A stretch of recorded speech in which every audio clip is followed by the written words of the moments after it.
Hey guys, welcome to episode 6 of Profit Talk. I know 6. We're doing so good. We've done it for 6 weeks. Really? Tonight, I know. Tonight we're going to talk about like 3. I remember 3 of the topics, so apologize for the others.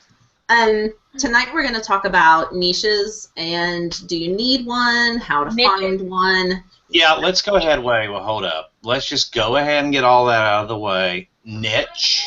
And what do you say? Niche. So we have 2 niches.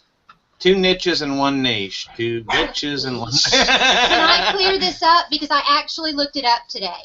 I know Dusty sent it to me. But go ahead and tell them. Go ahead and tell them. Tell the public. Niche and niche are acceptable sayings. But what's the proper original? Guys, welcome to episode 6 Sorry. of Profit Talk. Hold up. Dusty made a new. You're fired. No. It's back to double D's because the triple D done dogged it down. We're gonna have a reduction. Let's see. Oh, well. Really? So I'm it looking was up basically beat into me by my French teacher. niche. It is yes, niche. My whole family speaks French. So, in the side chat, type 1 if you agree with Danica. type 2 if you agree with Dusty and Deb. And we'll Paul just comes on and says Danica is never wrong. Paul says that? Very smart. Paul says that all the time. I'm like, oh, Brainwashed. Paul's so good. So anyhow, I'm sorry, back to the subject for the evening. Yes. Well, it got me thinking, okay, because this is how organized our topics are. We decided this like an hour or 2 ago, something like that. And I started thinking about it because I always say I don't have a niche. And I don't think that I do. Like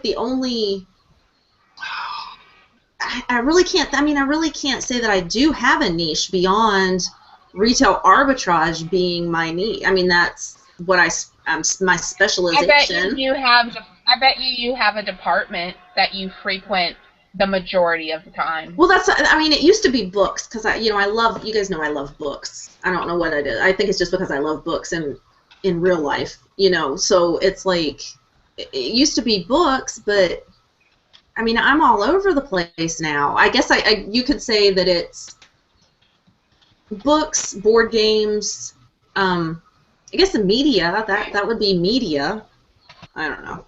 I don't know if I can. Oh, Lord have mercy. It looks like everybody's got to go to the bathroom. Country girl has to do number 3. Oh, she's both. Is that where you do like both at the same time? I think so. No, that's a term our 14-year-old son uses. That's like everybody out of the house out of the bathroom. It's going to be bad. You should just go. That's right. Really? You guys say niche? Well, look at me. I'm a redneck. I mean, seriously, what did you expect me to say? Niche? Well, come on now. My French classes were in North Carolina, so you can imagine how that sounded. That was a whole lot of rednecks trying to roll some R's and it was bad. Like we had to pick French names, and I was Monique, and only because it was hilarious to just say je m'appelle Monique, and do that was the whole reason I was Monique, and my best friend was Simone. But it was so redneck, and it's still niche. Like I can't. Niche just sounds so awful. Well, potato.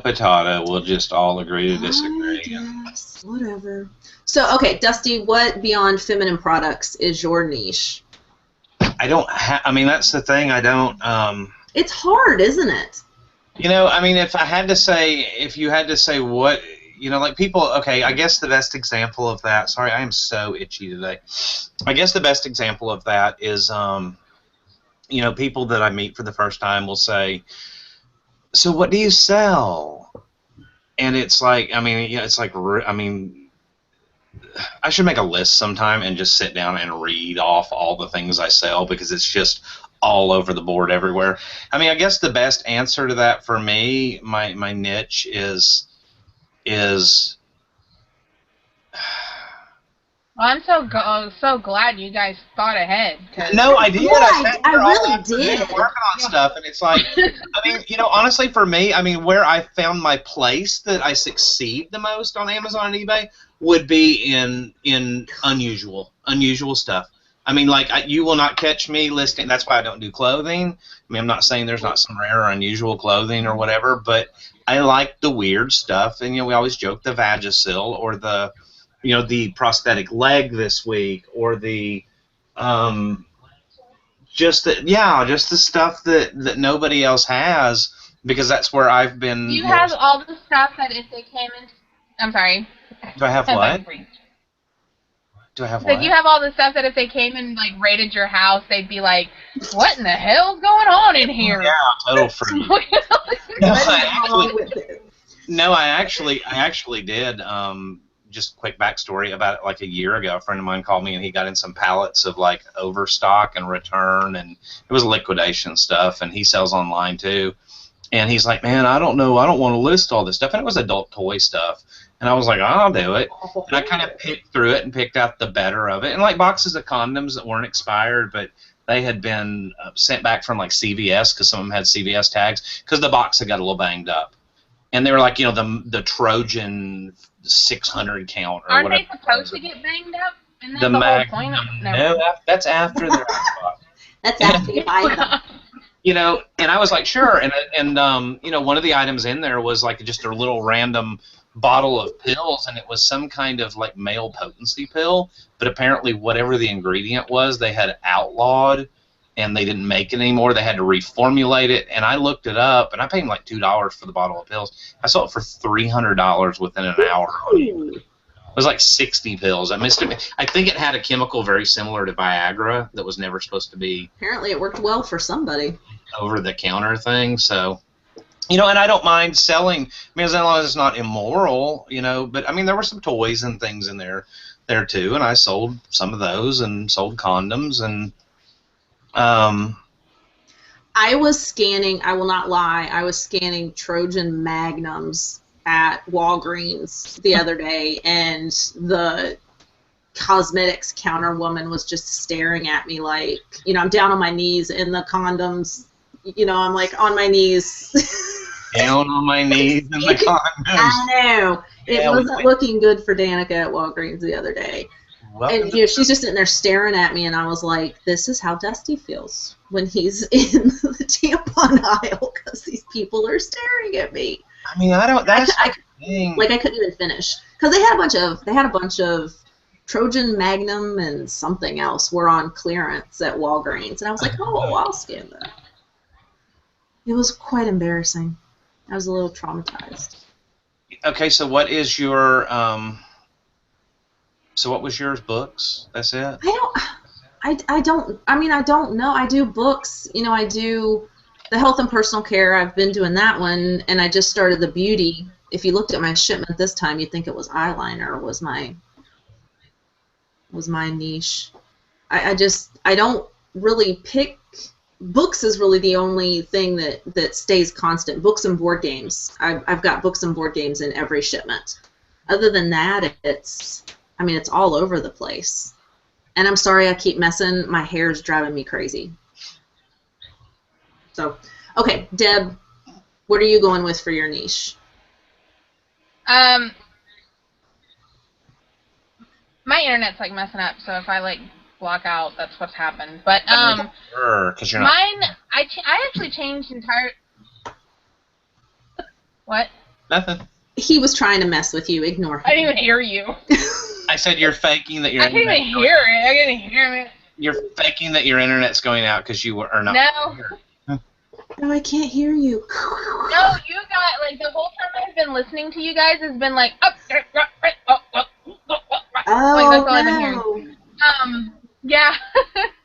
So no, I changed entirely like what I was buying back November of 2013. I used to do stuffed animals and coffee cups. Like, that's what I did, and then I would randomly find some kind of treasure. But I really was staying very low investment, but I was also getting very low return. I think my sales were only about, like, $500 a month or something like that, $800 a month. And then in November of 2013, I changed what I was buying. I changed what I was selling. And my sales kind of skyrocketed for me. You know, like, they went from, like, $500 a month to, like, $2,500 a month in a 1-month period. And they were kind of consistently that way. And so what I changed was I started getting away from what I was used to and moving into, I started parting out small appliances. I did not get that from the Gilmans. I actually got that because I found a guy in Texas that was parting out things because I had a machine that I had bought, a Senseo machine, and I found him, and I was like, oh my goodness, like, he has this amazing business. You know, I was looking at his solds and everything, and I was like, this is incredible, you know. And I just kind of put that in the back of my mind. And then finally, come November, I was like, you know what, that's what I'm going to do. You know, and I started doing that, and I started focusing more on in-the-box items. I'm notorious for finding things that are like, I love plain brown boxes at the store because people don't buy them. They don't even bother opening them. They're just a plain brown box, and you don't kind of know what's in there because you know how, like, sometimes people will order things online, so it doesn't have the factory box. It just has a plain brown box.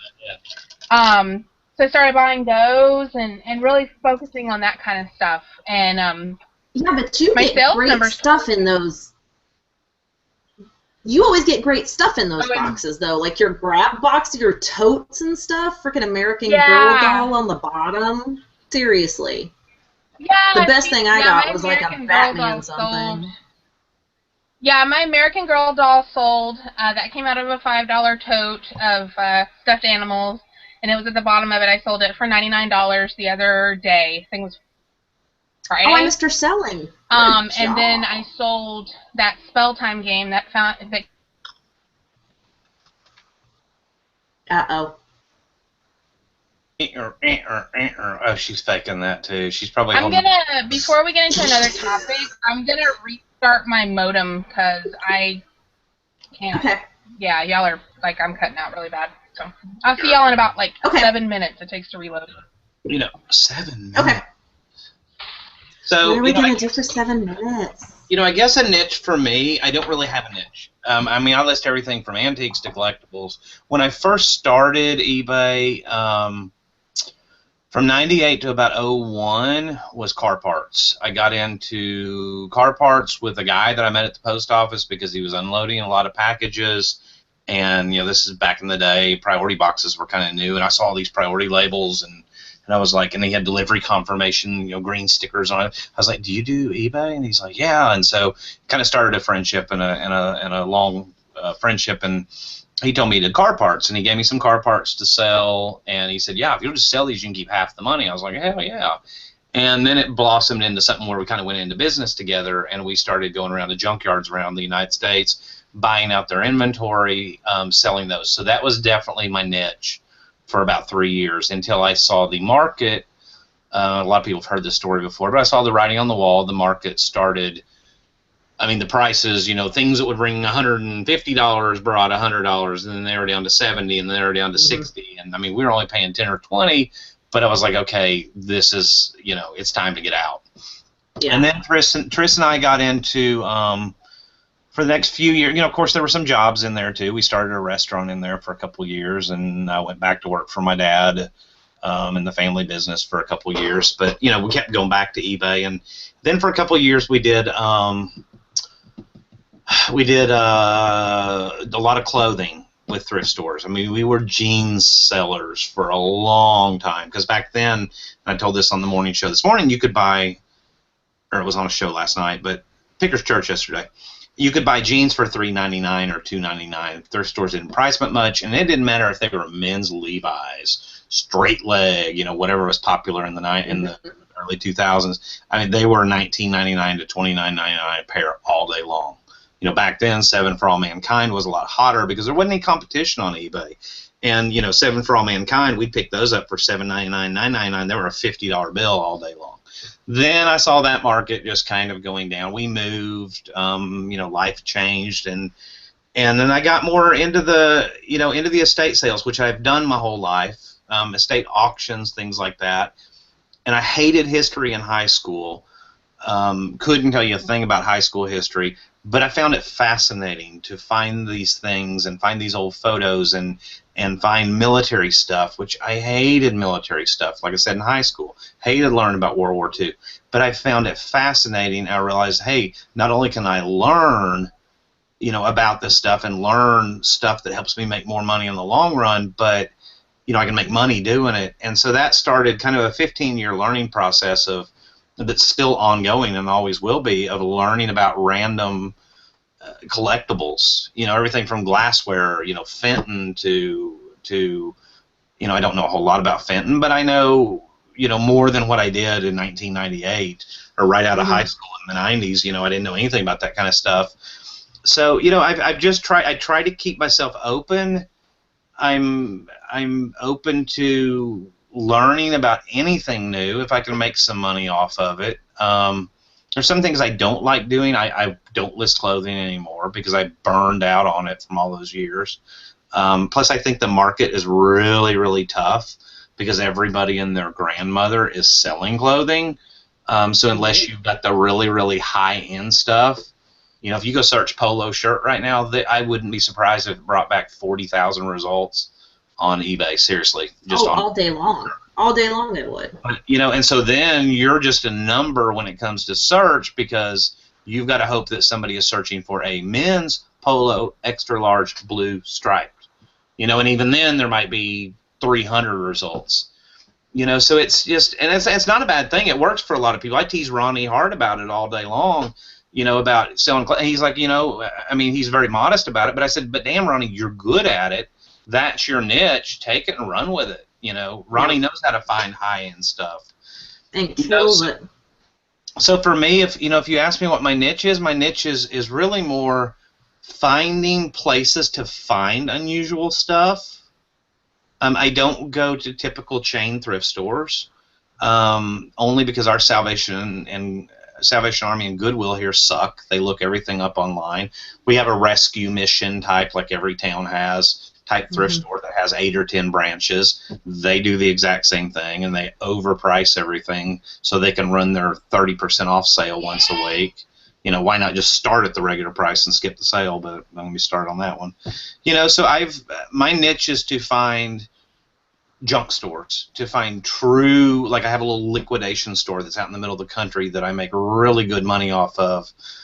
Because it's out in the country and nobody looks stuff up out there, and their shoppers are there to shop and not to scan barcodes.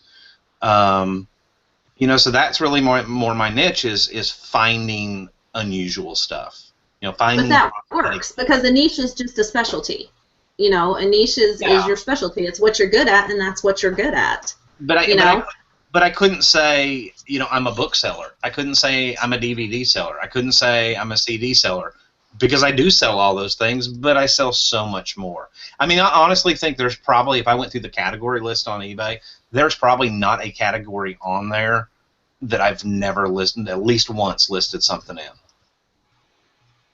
Yeah. I mean, because it just doesn't matter. Deb's back, and she's voting. So, yeah, I talked a whole lot while you were gone, so now I have to have a drink of water. Well, but here's my thing. Like, I think that a niche is wonderful for a noob. Like, for new sellers, I think a niche is a great thing because they're focusing on one. What? I said it took me forever to find my niche. Like, as a new seller, I mean, it took me 2 years to figure out what the hell I wanted to sell. No, but I mean, I think it's good for a new seller to focus in one area while they're learning it, because then they're really only learning one thing, you know, how to sell on the platform and how to sell, period. You know, they're not trying to learn all these different categories, and I think it's a great idea for someone that's completely new to the game to start out focusing in one area. I think that's a great idea. You know, I just would get bored. like it would be boring to me to specify in one area. I don't know.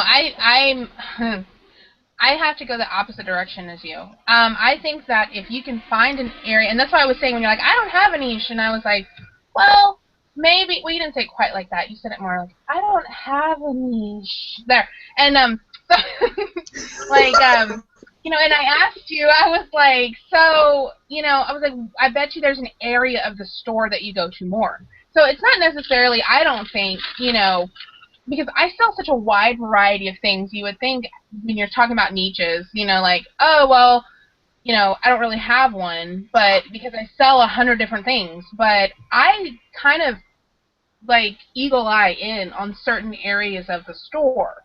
No, and so that's why that's an amazing point. That would be a niche for me. You're exactly right.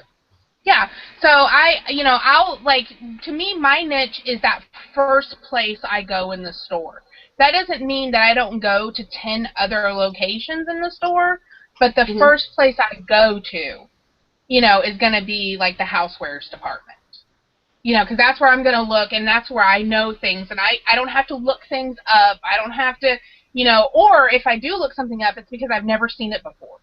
You know, I think in the last 3 years of me doing this business, for me to go, what in the world is that? You know, I mean, come on, I've seen all of those Black & Decker and, you know, basically any house appliance you can find. So for me to go, what's that thing? You know, when I'm looking there, normally when I do that, it's something worth some money. Because I've never seen it before. So if you think in 3 years, if you've never seen something, that's pretty rare. Yeah. You know. And so I say, like, my niche is small appliances because that's the first place I go. You know, but I go all the rest of the store close. The next thing I go to is going to be the shoes. And I'll go to the men's shoes first, and I look for men's high-end, you know, grown-ass man shoes is what you call them. And look for those. And then if I have time, I'll go through the women's shoes. But there's, like, so many aisles of women's shoes. There's only, like, 3 aisles of men's, and there's, like, 40 aisles of women's shoes. So those are the areas I'm going to go to first. And then I hit up the toy section, and I'll check the games and the puzzles and stuff. And then I always, because it's just in my blood now, check the I check the stuffed animals, because since I have 2 years of experience with stuffed animals, I can pretty much eyeball something that's worth money. You know, so why get rid of that education? You know, so I'll go and look through those. Yeah, and then I'll piddle around the store if I'm going to do other things. But those are my main areas. You know, and housewares, like small appliances, is going to be the first place I go. I guess the first place I go is books and board games. Just because, you know, it's like you said, I can look at them, you know, I rarely scan, and if I do scan, it's just to see how many are being sold, you know, of something. I pretty much know which ones are going to make me some money. I don't think, like, you know, the way that people say, you know, their niche is like, oh, you know, it's not necessarily something that's what you do predominantly. I think a niche is something that you know very well. That's, you know, what I consider that you can go to a garage sale and leave your phone in the car and go, okay, I want that, and that. Yeah. You know, money. You know, to me, that's it. That's your niche. Your niche is what, you know, you're an expert in. That's what you make your money doing. Well, that's like while you were gone, Dusty that's said what you do 90% his. of the time. Yeah, Dusty said that his would be, you know, finding those cool little shops to go to or whatever, and I totally consider that a niche, because to me a niche is a specialty, a specialization. It's what you do well, you know. So, Lisa asked earlier what would you love to have as your niche if it could be anything that you wanted. Lots of people said diamonds in the chat. What was the question again? Let me go back up. If you could have anything as your niche, what would it be? Basically something that you don't... Well, to me, I mean, I could niche up anything. But I guess she's asking like something that you don't have access to. Like That's you how I can't, take it. like if you like if you wanted to be a diamond seller, you're like, I'm gonna do diamonds, and you can know all about diamonds. But if you have no access to them, good luck. That would be so cool though, just to play with a mound of diamonds. I don't think I would want a niche that I didn't have access to. So my niche is my niche because that's what I picked. Because those were the things that I could readily get, and I learned about them, and I researched them, and I got the, information to know what was worth money and what wasn't, so I didn't waste my time. I don't think I would want a niche that I didn't have access to, but I don't know. I guess Dusty's, what's yours? Nigerian prostitute? Yes. If I honestly, I like space stuff. I mean, I really, only because I find a lot of it here. If I had to pick anything, it'd be historical, everything, from the paper ephemera part of it to the, like space patches, pins, buttons. I mean, I sold some space shuttle parts a few years ago that a guy that had gone to some government surplus auctions here in Huntsville and had scored them back in like the 80s when they were, they would auction off surplus shuttle parts, and they were gold Mylar blankets that kept cargo warm in the compartments, and they were still in the package. They'd never been used. They'd been made for the space shuttle, but they had the part number, the government contract number, that you could Google and find the contract and tell that it was from the space shuttle. And I was buying those for like $10 or $20 a piece, and I was selling for $200 to $300. I love stuff like that because that's typical. Wow. I think because I've kind of got a home run addiction. I get bored. Jenny Benny was saying I get bored. I change niches because I get bored of one thing. I get very bored easily. I love doing Amazon FBA because if I can do it for a couple weeks and get it over with and send all the crap in, then I can breathe for a month or so and have that income coming in. But at the same time, I get so bored with just sitting, scanning barcodes, putting labels on things. I have to be out. That addiction of the hunt and finding things and looking for that next dollar item that's going to bring me $200 or $300, because that's what keeps me going. When that happens, then I just want to go out and find more stuff. And that's why I like collectibles and I like things like that, because typically if I had to go back over all the years and you said, hey, what were your best sales ever, it would be typically on collectible type items. That's been my home run items. How would you help someone if somebody was trying to define their niche? How would you help them? Like, what would you tell them to do to go about discovering their niche? Like, what would work good? Yeah, you have to find something that you like, that you have access to.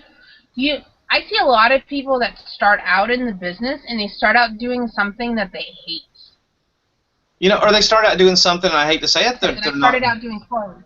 That they're not good at. I've seen so many sellers, I mean, nobody specifically, but I've seen a lot of new sellers come in and go, hey.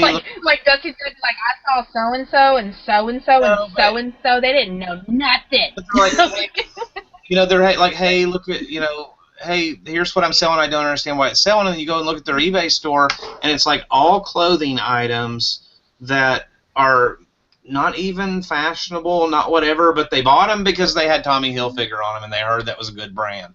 At some point you've got to recognize too, and I've done that. I've got into things and realized, hey, I suck at this. I'm no good at it. Why do I keep buying this crap? I've got to, at some point you realize, okay, that's not my niche. That's not my thing. But somebody mentioned the chat a minute ago. I don't know if it was Jenny Benny. I can't scroll all the way back up, but I'm selling right now. Thrifty Teresa. It's mostly VHS tapes and ink cartridges. You know what? I don't like it, but that's where the money is. Then you're obviously good at finding those things. You're obviously good at selling them. Make that your niche. Even if you don't enjoy it, make that your niche and run with it, and then start exploring other items on the side, but have that be your bread and butter. Make that niche your I think one thing that I've seen people that get into things because other people sell them, like you were saying. There's a lot. I know Sarah and Dave have been like huge in parts thing, but the people get into it and they buy them, but then they don't know what to do with them, and they don't want to clean them, and they don't want to test them, and they don't want to store them, and they don't really want to list them, and I'm like, why did you buy it? Because they do it? You know, or, you know, and it's people like when I started in the business and I bought a bunch of clothes. Well, I freaking hate doing clothes. You can't make me list clothes, you know? Like, you can't. I don't want to do it, you know? And if somebody came to me right now and said, you can't sell any of this stuff, you can only sell clothes, then I would quit and do something else. Like, I would quit eBay. That's not what I want to do. I would probably keep doing it because I got to make a living, but I would hate my job every day. I'd find something else to do. I would seriously find something else to do. I would be an Uber driver. Hey, I found out we have Uber here. I didn't know that we had Uber here. Really? Yeah. If anybody wants to be an Uber driver and have it in your area, I'm going to do a shameless plug, and you can use my referral code, Deborah G299. And also, you can use that code to get free ride. Like, you can get a free ride also, a $20 free ride. Put it in the YouTube chat. I will. Morgan said something. I wasn't asking how to define, like, for me to know how to define a niche. But he brought something up that it's kind of off topic, but he said that, you know, you have to find something you like, and it doesn't have a readily available price attached to it. Buy items that are emotional to people. And this is something I was talking about, and I can't remember who I was talking to about it, but the emotional part, like when you're writing your sales copy, that's what it was. I was talking about sales copy with somebody, and we were talking about your the customer, you know, like who you're targeting and how you market it in different ways. You know, like when you're selling for women, you need to get them emotionally invested in the product. They need to see themselves using it and stuff. Put sex in your shoes. Yeah, right. Would you guys be interested in talking about that at some point? I had to ask you because I would forget. Like on a a different show, but do you guys are you guys interested in sales copy and that kind of thing? It doesn't pertain to reselling, but I don't want to talk about just reselling all the time. I'd like to talk about other stuff too. Like I don't write descriptions and things towards people emotionally. I don't have it in me to do those types of descriptions. Like when I started out in business, I got very analysis paralysis, where I wanted descriptions that were for the item and that I got so pent up trying to do that I didn't even list for like 8 months inventory because I still wanted to. Yeah, I wanted to buy stuff, but I couldn't list stuff because I was so stuck trying to do something perfectly. The only way I got out of that was I made a deal with myself. I'm very hard to deal with. And I was like, you know, all right, here's what you're gonna do. You're gonna do color, manufacturer. You know, if there was a year. You know, and it was basically a template type form that was all that I could do at that point, that my brain was so stuck that I was like, okay, if you can just fill out this form, then you'll get your stuff listed. And so that was the deal that I made with myself, because I was like, I can't, because I actually ran into a seller that has these amazing descriptions. I'll have to find them. I have them saved. But they do descriptions of, like, why Jenny likes this. Jenny likes this because blah, blah, blah, blah, blah, blah, blah, blah, blah, blah, blah, blah, blah, blah, blah, blah, blah, blah, blah. You know, and it's like eBay? Yes. And it's like, oh, the fabric's so wonderful, and it's all furry, and this, and that. And they're really great descriptions. They're super cute. I think they're called Eco Bunny or something. But But I can't do that. I'm not that person. Not to be cruel to Eco Bunny or whatever, but I think it's a total waste on eBay. It's super cute. It is, but it's not the platform for it. You know, like selling on your own website. If you have your own, your own store or something, or Etsy, that's fantastic on Etsy. But on eBay, I think people want to get in and get out. Etsy was popular. I think I ran into them about 3 years ago, and that was before Etsy was even like I didn't even hear about Etsy. Like when I started really selling, I didn't know what Etsy was. I think there's a fine line between writing. I mean, honestly, if you look at my auctions, I base it my description box. I don't use Octiva. I don't use fancy little frames around things. I keep everything very mobile friendly. I try to keep things. The buyer wants to buy their item. They want to know the condition. They can see all your return policy, your shipping, and all the different little tabs. And I've been looking at a lot of people's auctions the last couple of days, and I see people that write these really long, drawn out, and then in the description box where it's supposed to be your description, they have shipping and handling terms. I will only return to blah, blah, blah. There will be 3 paragraphs. Then there will be a whole other paragraph about international shipping. Then there will be a whole other paragraph about please don't contact me and go through the defect system and whatever. And honestly, I don't buy from people. That's just me. I don't buy from people like that. Because if they have made it so, I mean, hurrah to them for being so specific, but there are other boxes for that crap on eBay. If I want to know your return policy, I'll click on returns. If you've gone to the trouble to put all that in the description box, I'm not going to buy from you because to me that says this is a seller that if I have an issue, all they're going to want to do is point me to the rules and argue about it. You know, I already know what the rules are. I mean, that may sound crazy, but like my listings will have, I'll repeat the title in 14-point because it's supposedly doing that in your description helps. 14-point bold helps with Google search stuff. And then it'll say this item is in very used condition, and if there's anything, good used condition, if it has a flaw or something, I'll mention it there. And then right underneath that, it'll say free shipping applies to the United States only because I do free shipping on everything. That's it. Mine are clean, plain, simple.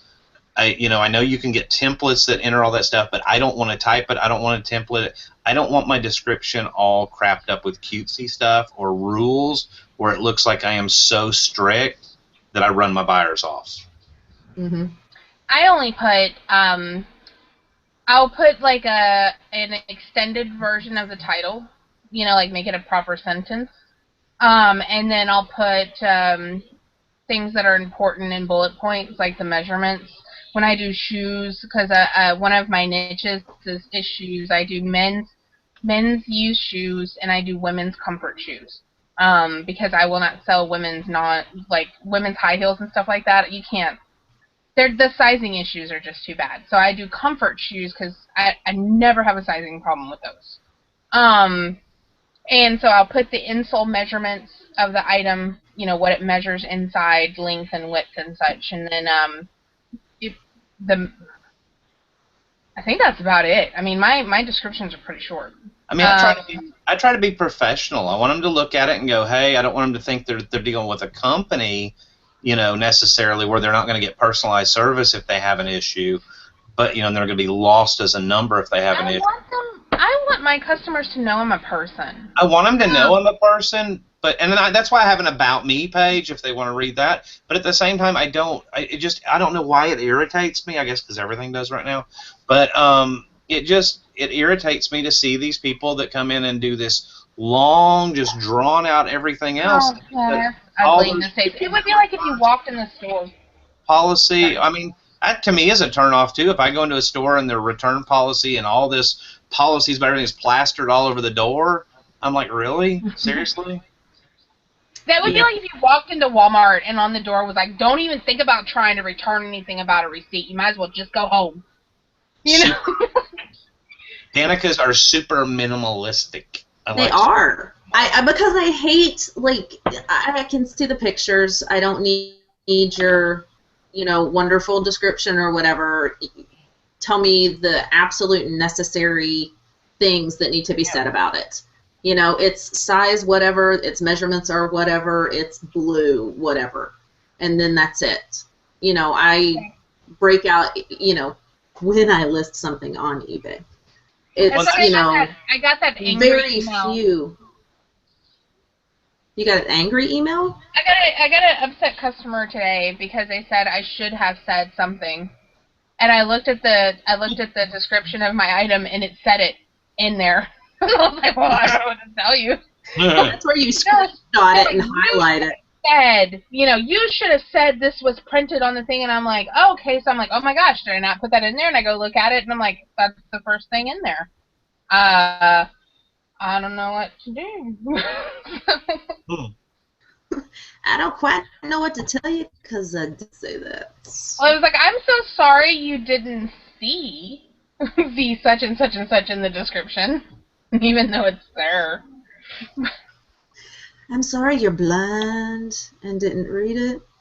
But for new people, getting back on subject a little bit with the niche thing, I think if you can't figure out, just sell a little bit of everything, and once you find something you're good at, once you find something, that it needs to be, we were talking about that yesterday, it needs to be, everybody always says go out and find, high-end clothes and whatever else. Well, somebody may live in a small country town where the average median household income is not typically that type. You're getting QVC. You're getting QVC Yeah. stuff.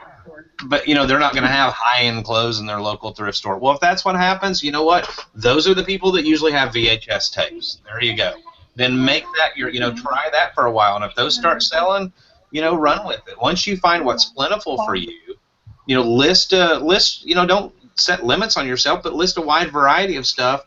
And if all of a sudden you start realizing, hey, I'm shipping a lot of VHS tapes every day, those are really selling, then start kind of moving yourself toward that. You're obviously either really good at it or have a really good eye for it, or it's really plentiful in your area, or all of the above. I love VHS. Too many people try to go into coffee mugs because they think that's where the money is, or blender parts because they watch YouTube videos about blender parts, and they think they have to part appliances out all day long. If you're not good at it and you don't want to clean them, like Deb said, then you find it boring and you hate your job selling on eBay, then go on to something else. If all I did was parts, I would hate this, but I mix it in with other stuff. I have 4 or 5 different major categories that I deal with, and so when I'm like, I don't want to clean this crap today. Outside of the sexual wellness stuff. Awkward silence. I got approved for sexual wellness. Wait, did she freeze up or did? I don't think she got the joke, and it was like, okay. She froze up. I was like, oh damn, she just totally froze you out. But I did get approved in sexual wellness, and Tristan was like, why? And I was like, oh, you never know what I'll find, Before, when I had all those products, I put them all on eBay, but I was like, now I can list them on Amazon. Yay. Katie Patton says, I think my Goodwill started scanning VHS now, too. They probably did. I think that's why I don't go into our Goodwill. They don't miss anything.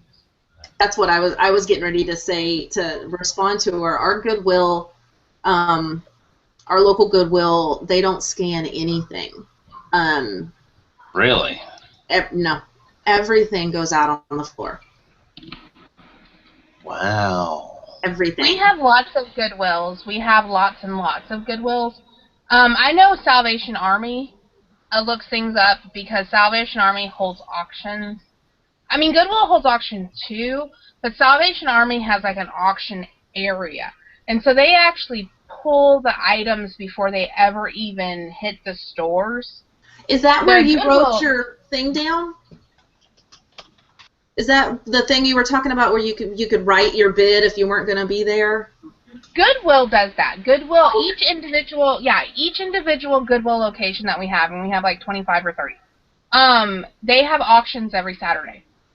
Each location. But you can do it in a book during the week, and then on Saturday they do a live. At each store? Wait, at each store? Wow. Each store. Okay. But Salvation Army has an actual auction location. And so I heard one day, because I was checking out, this was like 2 years ago, and I had some Starbucks mugs And the cashier was like, "Oh, wow, are these Starbucks? I guess somebody missed these." And I was like, "What do you mean?" And she goes, "Oh, these are supposed to be pulled for the auction." So, like, they don't ever even hit the store. You know, so they, yeah. I need to go to one of them. I've never gone. I thought I knew that Salvation Army did auctions, but I thought they only did it for, like, washers and dryers, you know, and stoves and big appliance type stuff, you know, big stuff. But apparently it's other stuff, so I need to go. Because if they're, like, doing Starbucks mug lots, you know, yeah, if they're doing Starbucks mug lots or something, I need to be there.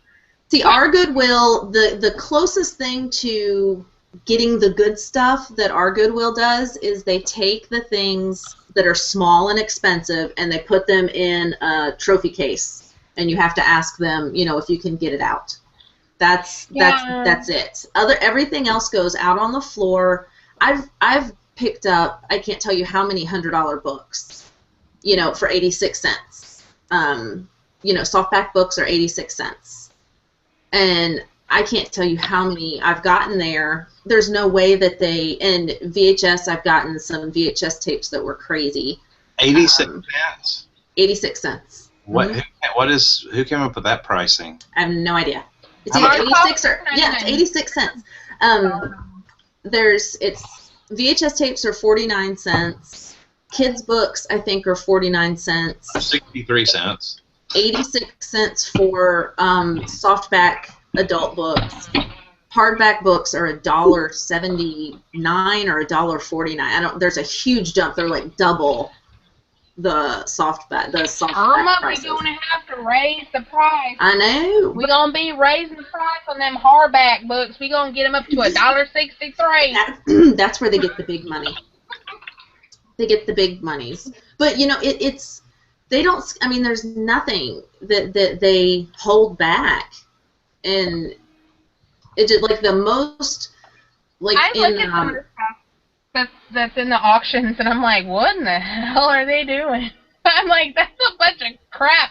I had the girl. Oh, the things they hold back. Yeah, I had the girl open the case one day, and I was like, hey, let me see those boots. And they were a pair of UGG boots, and so I checked them to see if they were authentic. I'm like, these are fake boots. And she's like, are they? And I said, yeah. And they had an exact same pair of those for $6.99 at the other location. She's like, did they? And I was like, yeah. She's like, oh, well, they're in the auction here. Question. What would Oh, sorry. Oh, sorry, go ahead. No, go ahead. Oh, no, I saw Alberto's prices on books. That's really expensive. We have a store here. Good Lord, $3.99 and $4.99. Texas? He's in New York. It's crazy. New York City. New York. New York people can't even read if they're poor. Look at that. So we had a It's question. expensive to even buy these books. Oh, sorry. Yeah, what was? A question in the chat. Lisa Triplett asked, what would be the benefit of having an eBay store with a tight niche versus just everything? I personally... Oh, is Deb raising her hand or is she dancing? I'm just kidding. I'm just kidding. She's got a pee-pee. I was raising my hand, but I'm just kidding. Go ahead. You were personally saying... I personally, and I was one of the Facebook groups today, that discussion came up. I personally don't think that, I don't think I get repeat buyers. As a matter of fact, I've looked at my marketing, reports you can run. I don't get repeat buyers. My stuff is so weird and eclectic on eBay. People don't come back and go, oh my gosh, I'm going to go straight to him every time I need to buy some Vagisil. I mean, they did if they needed some more of it. But, people always say, well, make your store where people remember and you'll get repeat buyers. I hate to say it, eBay is kind of a drive-by kind of place, unless you're the guy that's selling shipping supplies or you're selling ties. Ties or, and it's a guy that buys ties on a regular. I mean, there's exceptions to that. But as a general rule, I think for those of us that are selling a random cornucopia of items, I mean, I don't think you get. No. I don't think there would be an advantage. About you, Dan, what do you think? I don't know. I mean, I think that if you have a specialty on, for eBay store, I think any store needs to what are you doing, woman? I'm trying to put together a diaper, Jeannie. What are you fighting? I think any store needs to have a specialty. I mean, it doesn't have to be, super zero down, like left-handed scissors only, that kind of thing. But I do think it needs to be, you know what I mean? I do think it needs to be narrowed in, but not like super tight.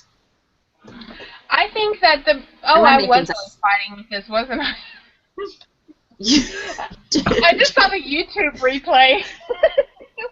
I was looking at you. I was like, "What is she doing?" I think that having a specialization is only good because you know those items, and so it's easy for you to shut up, Joe. It's easy for you to do those items, and you have a quality to your listings, and you know what you're doing, and your customer is going to get the right thing. Because I think sometimes, like especially with me, and since I do parts, if you don't know parts, and I've seen a lot of people, posting in other groups, in some of the groups that are like, okay, I got these parts. Now, what model are these for? Okay, well, no, that's not the way it works. You can't do it like that. If you don't have the right model, somebody's going to get it. It's not going to fit, and they're going to send it back. It can look exactly the same as all the other ones, but if you don't know exactly, you basically just got yourself a defect.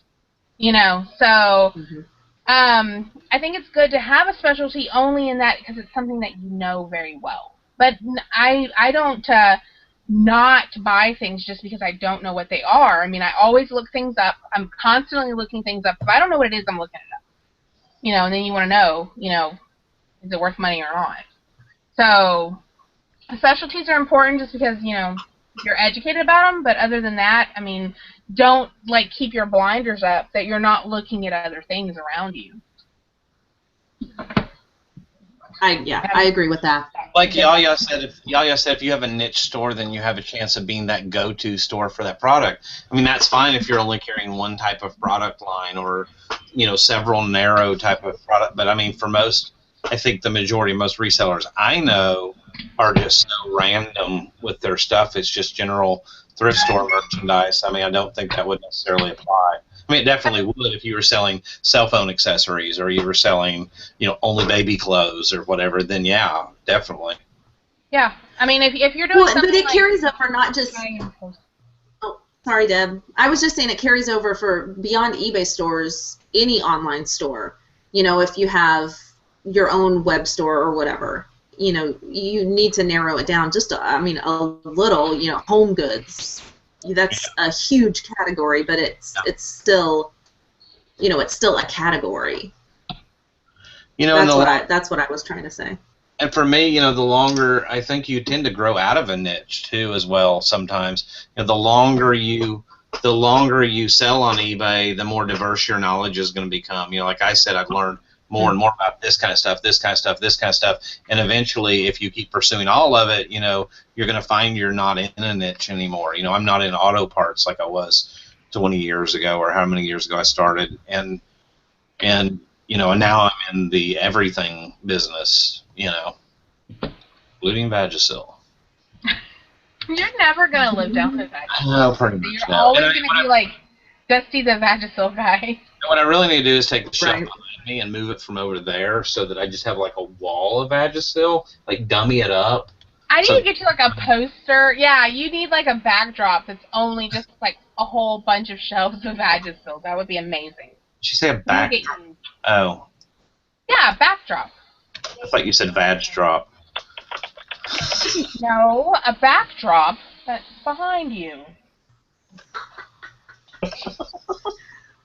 Oh, we were so close. We were so damn close. To what? Not saying badge? To keeping it above board. To keeping it PG. Oh, hey, here's Sister Picker said, which I love that. That's just so funny. all the time. I know it makes me exactly. It makes me sing in my head. She was saying the Between the Lions VHS tapes. You remember that show Between the Lions, the PBS show? Yeah. Mm-hmm. Yeah, she said that she's been selling them between $30 and $40. That's crazy. For the between. Yeah. I'm assuming they took it off the air, which is sad because that was a great kids show. So there's one to watch out for. You guys know I hate bolos. I think they're the death of anything, but I can't imagine there's that many Between the Lions VHS tapes out there. Jenny Benny liked your badge drop. I'm trying to read the chat. Is what I'm trying to do. I know really that's exactly what I was doing too. Alberta says he doesn't think I want to live down the Vagisil, thinks I keep bringing it up. Nah, it's just one of those things, people are going to tease you about it. Anyhow, so he just needs that itch scratched. If you bring it up yourself, then they don't get the opportunity to make a joke about it. Oh, yeah. I brought it up today. It wasn't even you. It was me. I brought it up. Oh, it comes up on every show. Every channel. We stayed on topic pretty good tonight, guys. Every single show. You and your what? I said Dusty brings it up. Every show. He really does. Yeah, I don't give anybody He else an loves opportunity that to tease me about it if I bring it up first. Well, nobody's teasing you about it. You make money off of it. Yeah, I would totally I sell all just think kinds it's of fun. crazy stuff if it was, profitable to me. I have no shame when it comes to things like that. I've said that a million times. I'll sell anything that makes me money. Huh. Doesn't matter to me what it is. I mean, well, no, it does. I mean, there's certain things that I would never in a million years touch, but... Like what? Pretty much anything. I mean, like gross, next week, completely immoral things. Next week's show is... like snuff films. I'm not going to sell snuff films, Like, I have boundaries. Well, yeah, I have lines I won't cross. That's not shame. That's, totally not good. That's illegal. No, yeah, I would never... What is it? Mainstream. There's nothing mainstream that I would get to sell. I'll sell the hell out of some KY, I told you I was scanning the condoms. I mean, people use them, so I'll sell the shit out of some diapers, literally. Oh, shut up, Dusty. Hey, I got to give a shout out to Sue Sow, and Sue was trying to, she messaged me and she's like, I was trying to watch, she's down in Florida and her husband left, so he took the hotspot with him, so she has no internet unless she's like at the library or at a store. And she's like, she was taking her laptop, she was going to go sit in a parking lot with Wi-Fi so that she could watch the show tonight on her laptop. Aww. And her laptop died. I know! Oh, I man, was like, how cool is that? I didn't realize we had that kind of following, even if it's one person. How awesome is that? It blew my mind. I was like, Sue, that's fantastically sweet. So I have to give Sue a shout out. I'm going to take her out to coffee when she gets back. Yeah. And that's super sweet. I thought that was super cool. It's super cool. I did say condom. Just remember, McDonald's always has free Wi-Fi. Yeah. And right. Starbucks. And Wendy's. Starbucks makes you sign... I just thought that was so sweet. And Dairy Queen. And everywhere else. Everybody, yeah. Target. Everybody has our good... Okay, here's the one thing about my Goodwill. And Chick-fil-A. They have... When you go in, they've got... this, the thing pops up, the Wi-Fi thing pops up, accept their terms of service, blah, blah, blah. And it never works. So, actually, I was with Sue, and she's like, she went up to the guy, and she's like, can we have the password or whatever for the Wi-Fi? And he's like, we're not allowed to use it.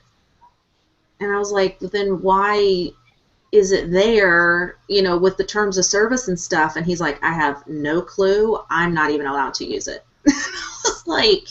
It's probably like Goodwill 123. I've learned I've learned that most store passwords are the store name and then their store number. I got you. Whatever the store number is, it's not like if it's Walmart, it'll be like Walmart 2642 or whatever. password. I thought you were saying like Goodwill 123, like it was some Wi-Fi program or something that they've started. No, Danica's hacking into it right now. She was like, Goodwill in on 123 is down. Yeah, no, normally store codes are normally like the store number, store name. Sometimes it'll be the manager's name and the store number, stuff like that. They're not very creative. They're this close to password 123. You know, like. Yeah, that's true. I should just start putting in something stupid like that. That probably is what it is. Whoa, Dana said he tried one recently and they wanted $4.95 an hour. For Goodwill? For, I'm assuming, Wi-Fi at one of the stores. That's insane. That's like Kinko's prices. Back in the day, do you remember like Kinko's would charge you like $9.95 or you paid by the minute? Internet cafe. Yeah. Internet cafe. There's still an internet cafe. It's been there for like 20 years. I don't even want to know what's in there. Because you still have one? Yes, it's a 24-hour internet cafe, and I'm like, dude, go to McDonald's. You know, like, what are you doing that you need to go to an internet cafe? I'm like, what are they? I don't even know what they're doing in there. It's like in a shady part of town. Yeah. Ew. Yeah, you know that's I know There's like it's a gonna like be guy. sticky and gross. Yeah, there's a guy cleaning up that place every night that hates his life. Yeah. Katie said stores will keep track of your information to see how many times you visit and where you move around in the store. That makes me not ever want to use their Wi-Fi again. Well, that's why, like, the, Target has that Shopkick app. And you literally have to go around the store and scan the barcode on certain items, and then you get points, and the points add up to... And it's basically like an ad campaign for an item that you actually have to go to and pick up and put it in your hand. It's genius marketing. That is pretty smart. Yeah, you go around the store. I used to send my my teenager because she'd be bored, and I'm like, here, take my phone and go scan this stuff. You know, and so she'd go around the store and scan it. But you have to go find it in the store, pick it up, scan the barcode, and it gives you points, and you can trade those points in for gift cards.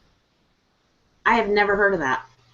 Oh, yeah, it's totally smart because, I mean, the person has to have the item in. What type of advertising can you do that the person has the item in their hand? Not much. Yeah, like in their hand, they have to go get it, hold it, look at it, scan it. That's pretty slick. It's what is it? Shopkick? Shopkick, I think, yeah. And they still do that? Yeah, it's Target. Huh. I have like the Target, the cartwheel or whatever. Yeah, the Shopkick will log in GPS as soon as you walk in the store. Shopkick does a bunch of other stores, too. Do they now? They used to only do Target. This was they do Old Navy, Walmart, Best Buy. Oh, don't go to their website. I hear my woman in the back. Wait, we need to just put Tristan on the show, and it could be Triple DT. Triple DT, Triple DT? Yeah. I don't get it.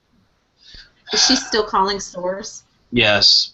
Here, Wikipedia. Target, Best Buy, Macy's, Crate and Barrel, Old Navy, American Eagle Outfitters, Sports Authority, Toys R Us, and wow. It's a lot now. Good grief. The program is also supported by 70 brands, which include... I'm not going to read all those. It's a lot of Procter & Gamble. Correct. And Unilever and Colgate. Yes, and Unilever.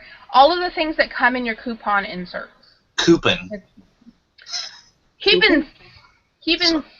The little old lady thing. Coupon. Coupons. I got it, me a coupon. Gonna get me okay. deals. That is it for us for tonight, guys. I just realized that we're after 8 o'clock. Thank you for coming. Thank you for watching. Don't forget to do all the YouTube things, like, comment, subscribe, all that good stuff. We will see you Wednesday morning. When the Profit Bandit guys are going to be on the Reseller Wake Up. Don't forget about Toadcast on Friday, Pickers Church, Meet and Greets, Collector's Catacomb. Don't forget to check out the Sourcing Forum and everybody's awesome Facebook groups. Reseller Society. Dang. Yes, all of the like Reseller Society, Reseller Wake Up, Gilman. Profit Talk. There's a Profit Talk group where I post the shows. Gil Money's, they're back. The Gilmans are back in Gil Money. They're being very active. Misty, Sarah, and They are being very active. That's been pretty sweet. Yeah. There are some really good Amazon groups now, guys, like focused solely on Amazon FBA. I'm kind of impressed with some of the ones that they haven't just popped up. They've been there, but they've just come onto my radar. I need to compile a little list. Maybe I'll do a video over on Vegan Picker about that. But thanks for watching. We'll see you guys. Thank you, guys. Around the internet. Thanks for watching. Bye. Bye.